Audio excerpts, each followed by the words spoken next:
आज बात करेंगे बिहार की स्वास्थ्य व्यवस्था की। आज बात उस तस्वीर की जो बिहार के मुख्यमंत्री नीतीश कुमार के घर से सिर्फ 3 किलोमीटर दूर से आई है, जहां से बिहार की उप मुख्यमंत्री का घर सिर्फ 30 मीटर के फासले पर है। आज ये तस्वीर देश को बताएगी कि आखिर बिहार का हेल्थ सिस्टम क्यों हाँफ रहा है। एबीपी न्यूज संवाददाता प्रकाश कुमार की ये रिपोर्ट देखिए, जो बिहार की बदहाल स्वास्थ्य व्यवस्था की गवाही बन चुकी है।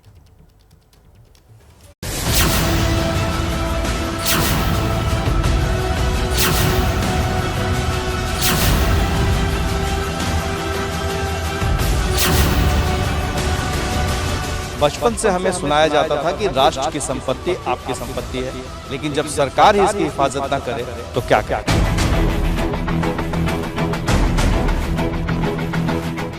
अफसोस करें, गुस्सा करें या फिर उस जनता की किस्मत पर तरस खाएं जिनके इलाज के लिए ऐसे स्वास्थ्य केंद्र बनाए तो गए, लेकिन उन्हें जानवरों को बांधने के लिए छोड़ दिया गया।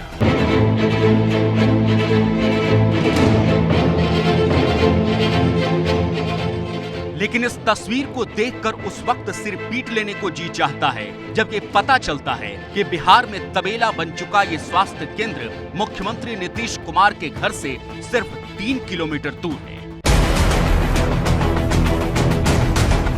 और नीतीश कुमार का सरकारी घर कहां है? बिहार की राजधानी पटना में, यानी राज्य के सबसे बड़े शहर में सीएम आवास से 3 किलोमीटर के दायरे में अगर स्वास्थ्य केंद्र के बाहर गाय और गोबर होगा तो आप पूरे राज्य के हेल्थ सिस्टम की हालत का अंदाजा लगा सकते हैं।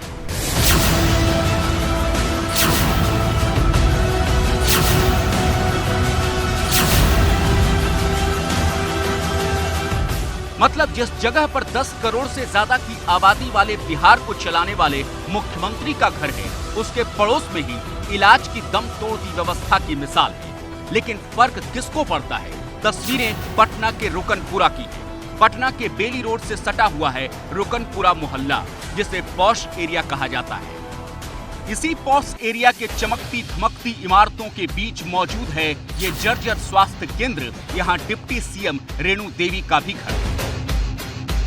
बचपन से हमें सुनाया जाता था कि राष्ट्र की संपत्ति आपकी संपत्ति है, लिहाजा आप इसकी हिफाजत जैसे अपने सामानों की करते हैं, अपने संपत्ति की करते हैं, वैसे ही से करें। लेकिन जब सरकार ही इसकी हिफाजत न करे तो क्या कहें। मुख्यमंत्री नीतीश कुमार के आवास से महज 3 किलोमीटर की दूरी पर हम खड़े हैं और हमारे बगल में डिप्टी सीएम का फ्लैट है जो प्राइवेट है। अब से कुछ दिन पहले तक वो यहीं थी। हमारे जो कैमरामैन हैं वो यहाँ लाइव कराने आते थे। तो ये मैं इसलिए बता रहा हूँ क्योंकि काफ़ी वीवीआईपी जगह माना जाता है रुकनपुरा को।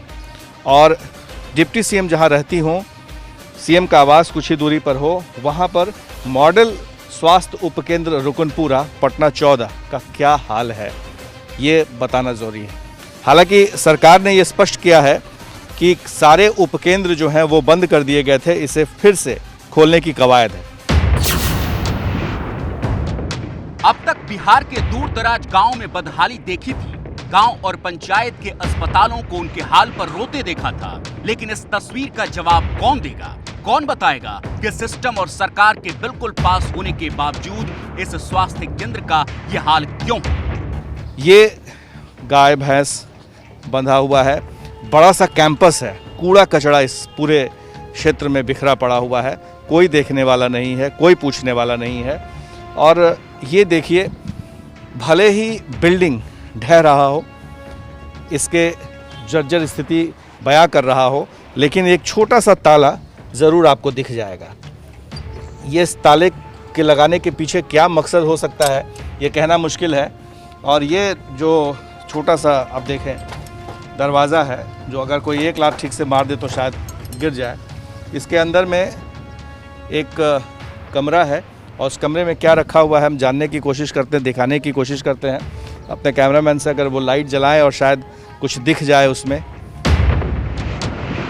हमारे कैमरामैन ने लाइट जलाकर अंदर देखने की कोशिश की, लेकिन एक आध बेंच के सिवाय कुछ भी नजर नहीं आया। स्वास्थ्य केंद्र के बाहर जो जमीन है वहां आवारा जानवर घूमते हैं। स्वास्थ्य उप केंद्र के कुछ हिस्से में अस्थायी निर्माण करके गाय भैंस रखने से लेकर चारा तक का स्टॉक जमा करके रखा गया है। हालत ये है कि दीवार पर लिखा स्वास्थ्य उप केंद्र इतना धुंधला पड़ चुका है कि लोग चाहकर भी इस स्वास्थ्य केंद्र को ढूंढ नहीं पाएंगे। आपको सब सुविधा सरकार मिलेगा, ऐसा बात नहीं। अब जो जिसके रंगदारी है वो क्या करे। क्या रंगदारी होता है? बताइए, आपको आंगनबाड़ी आप जानते पड़ते हैं, तो देखिए क्या है, गाय भैंस बन रहे हैं। अब आप बोलिए, हमको क्या बोलना है। देखिए तो पढ़ने, बच्चा को पढ़ने का सिस्टम है वो भी खत्म है। अब बताइए वो सिस्टम क्या करेगा इंसान। वीआईपी इलाका है, हर रोज चमचमाती गाड़ियों में कई बड़े हुक्मरान आते जाते हैं, लेकिन राज्य की जंग खाते हेल्थ सिस्टम की गवाही देते इस स्वास्थ्य केंद्र पर किसी की नजर नहीं जाती। पता नहीं सर, खुलना तो चाहिए था, खुल नहीं रहा है, तो इसमें हम लोग क्या करें। आसपास के लोग कुछ बोलते नहीं हैं? किसी को क्या मतलब है, कोई किसी से सीन नहीं लेता, कोई किसी को मतलब नहीं है। नहीं लगता है कि यहाँ पे डिप्टी सीएम भी रहती हैं? क्या डिप्टी सीएम का घर है ये? वो तो यहाँ से नहीं, अब चले गए। एबीपी न्यूज संवाददाता काफी देर तक पूछते रहे कि ये खटाल किसका है, लेकिन किसी ने जवाब नहीं दिया। ये किसका है? आप लोग का है क्या? ये खटाल किसका है? खटाल किसका है? इनका। ये जो स्कूल खुला हुआ उनका है?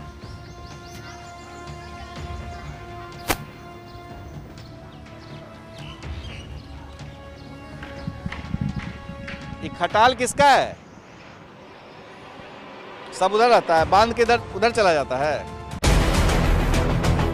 लेकिन कुछ देर बाद खटाल के मालिक से हमारी मुलाकात हुई। स्वास्थ्य उपकेंद्र के बगल में जो बड़ी सी इमारत है वो इनकी ही है, लेकिन सामने खाली सरकारी जमीन दिखी तो उसको जानवरों के लिए इस्तेमाल करने से इन्होंने भी परहेज नहीं किया। लोग कहता है कि आप कब्जा किए हुए हैं। कब्जा क्या करेंगे सर, हमने बाप का जमीन है कि हम कब्जा करेंगे। सेठ बनाए हुए आज के नहीं, जमाना के बना हुआ है सर। वो हमारे दादा छरदादा के बना हुआ, वहाँ पर भट्ठा लगता था। तो सरकारी जमीन है, सरकारी कब्जा नहीं रखे हुए सर। तो जब कहिएगा जब हटा लेंगे। हम कब्जा क्या के लिए करेंगे? हम मेरा जमीन है कि हम कब्जा करेंगे। बिहार में स्वास्थ्य उपकेंद्र की खस्ता हालत पर जब एबीपी न्यूज ने नीतीश कुमार की पार्टी जेडीयू के प्रवक्ता राजीव रंजन से सवाल किए तो सरकार की उपलब्धियां गिनाते हुए उन्होंने कहा कि जांच की जाएगी। देखिए, निसंदेह ये एक हैरत अंगेज खबर है, इसलिए कि बिहार में शिक्षा और स्वास्थ्य के क्षेत्र में गुणात्मक बदलाव का मार्ग हमने प्रशस्त किया है। 1.5 दशक पहले जो बिहार की तस्वीर थी, आज हालात बदले हैं। चाहे वो प्राथमिक स्वास्थ्य केंद्र हो, रेफरल हॉस्पिटल्स हो, अनुमंडलीय अस्पताल हो। अगर आप देखें तो सुपर स्पेशलिटी से लेकर जो एक गुणात्मक बदलाव तकनीक और सुविधाओं को लेकर के उपलब्ध हमने कराया है, वो अकल्पनीय है और अविश्वसनीय लोगों को दिखेगा। लेकिन फिर भी अगर ऐसी स्थिति, एक विद्यालय की तस्वीर, निश्चित तौर पर ये शिक्षा विभाग से जुड़ा हुआ मसला है और दूसरी तरफ प्राथमिक स्वास्थ्य केंद्र का मसला है, ये स्वास्थ्य विभाग से जुड़ा हुआ है और दोनों ही प्राथमिकता के विषय हैं। इसमें अगर कहीं कोई शिथिलता बरती गई है तो इसकी जांच कराई जाएगी। राजीव रंजन जी, आप दावा कर रहे हैं कि बिहार सरकार ने राज्य के स्वास्थ्य क्षेत्र में गुणात्मक बदलाव किए हैं। अगर ये सच है तो पटना के रुकनपुरा से लेकर मधुबनी तक के मेडिकल सेंटर में ये गुणात्मक बदलाव दिखाई क्यों नहीं देते? अगर नीतीश सरकार ने वाकई काम किया है तो बिहार के दूर दराज के तमाम गांवों में स्वास्थ्य उपकेंद्र से लेकर प्राथमिक स्वास्थ्य केंद्र तक अपनी किस्मत पर क्यों रो रहे हैं? और तस्वीर ही नहीं, जो आंकड़े मौजूद हैं वो भी बिहार की चरमराई हुई स्वास्थ्य व्यवस्था पर मुहर लगा रही है। 3 दिन पहले बिहार में विपक्ष के नेता तेजस्वी यादव ने नीतीश सरकार पर आरोप लगाते हुए कहा था कि जेडीयू के 16 साल के कार्यकाल में स्वास्थ्य व्यवस्था जर्जर हालत में पहुंच चुकी है। अपनी बात को साबित करने के लिए तेजस्वी ने कुछ आंकड़े पेश करते हुए कहा था कि राज्य में सामुदायिक स्वास्थ्य केंद्र 2005 की तुलना में बढ़ने की बजाय घट चुके हैं। हमने दावे की पड़ताल के लिए आंकड़ों को खंगाला तो पता चला साल 2005 में बिहार के ग्रामीण इलाकों में स्वास्थ्य उप केंद्र की संख्या 10,337 थी, जो साल 2020 में घटकर 9,112 हो गई। सामुदायिक स्वास्थ्य केंद्र की संख्या साल 2005 में 101 थी, जो साल 2020 में घटकर 57 यानी करीब आधी रह गई है। हालांकि प्राथमिक स्वास्थ्य केंद्र की संख्या 1648 से बढ़कर 1702 हुई है। ग्रामीण इलाकों में इलाज इन्हीं स्वास्थ्य उप केंद्र से लेकर सामुदायिक स्वास्थ्य केंद्र में होता है, जिनकी संख्या बढ़ने की बजाय घटी है। लेकिन क्यों? जवाब शायद इन आंकड़ों से मिल सके। राज्य स्वास्थ्य व्यवस्थाओं पर अपनी जीडीपी का एक हिस्सा खर्च करते हैं। बिहार अपनी जीडीपी का 1.33% हिस्सा स्वास्थ्य पर खर्च करता है, जबकि देश के 13 राज्य ऐसे हैं जो स्वास्थ्य पर बिहार से ज्यादा खर्च करते हैं। बिहार में रजिस्टर्ड डॉक्टर की संख्या 45,795 है। आबादी के हिसाब से 2,648 लोगों पर एक डॉक्टर है, जबकि WHO के मुताबिक 1,000 की आबादी पर एक डॉक्टर होना चाहिए। लेकिन बिहार में सरकारी सिस्टम पर निर्भर रहने वाली जनता का हाल ये है कि 19,653 लोगों के लिए सिर्फ एक सरकारी डॉक्टर मौजूद है। और ये भी जानिए कि नीतीश कुमार बिहार में स्वास्थ्य के नाम पर एक व्यक्ति पर 491 रुपए खर्च करते हैं, जो देश के बाकी राज्यों की तुलना में सबसे कम है। और यही वजह है कि ग्रामीण बिहार का इलाज करने वाले प्राथमिक स्वास्थ्य केंद्र में 57% डॉक्टरों की कमी है, जबकि सर्जन, फिजिशियन, बाल और स्त्री रोग विशेषज्ञ जैसे डॉक्टरों की 80% तक कमी है। जब इलाज के लिए डॉक्टर ही नहीं है, संसाधन ही नहीं है, सरकार खर्च भी नहीं कर रही, तो स्वास्थ्य का जिम्मा संभालने वाले सेंटर से नाउम्मीदी की ऐसी तस्वीरें ही सामने आती हैं।